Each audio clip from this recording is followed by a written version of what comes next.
A lot of firms have popped up in that fintech space, especially within the last probably 3 to 5 years, really to try to solve and make workflows better for firms who maybe look at a lot of what they're trying to do as, I don't know, people or training problems, but really it's what they're using and what they're then maybe trying to train those people to use is inadequate. Maybe a good example of this has been the explosion in the number of folks who are working within compliance and oversight.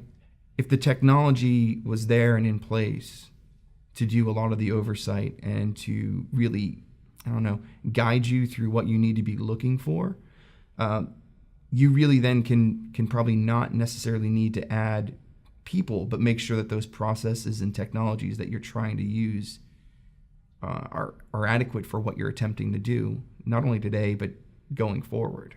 So as firms have evolved, and I'll stick with, say, broker-dealers in this example, many of those advisors really want to start using social media to start talking about what they're doing, how they're doing it, why they distinguish themselves from others.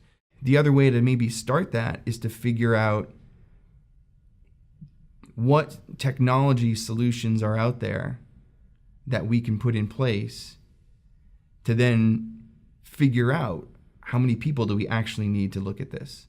As firms evolve and try to move forward, you're seeing some other firms, especially in that SMA space, technology-wise,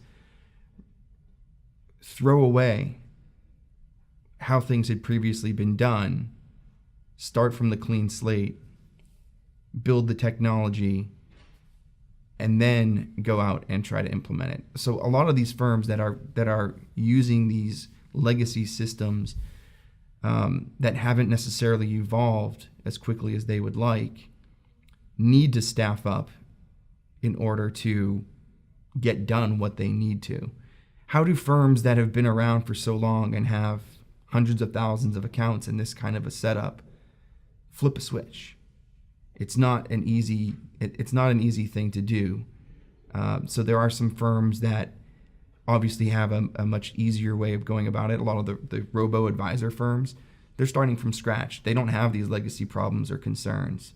The larger firms, the ones that have the established business that can't have a disruption from Monday to Tuesday to make a cutover, how do they figure out how to even disconnect from some type of system that they believe is inadequate to something that they really want to be using to solve their issues, as opposed to just throwing more people at things?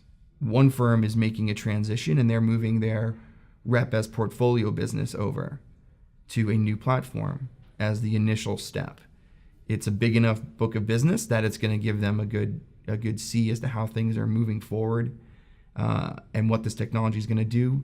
But it also is not completely, you're not trying to rebuild the entire house. You're just trying to rebuild one little section of it. And then you can kind of ease in those other lines of businesses over time to make that transition.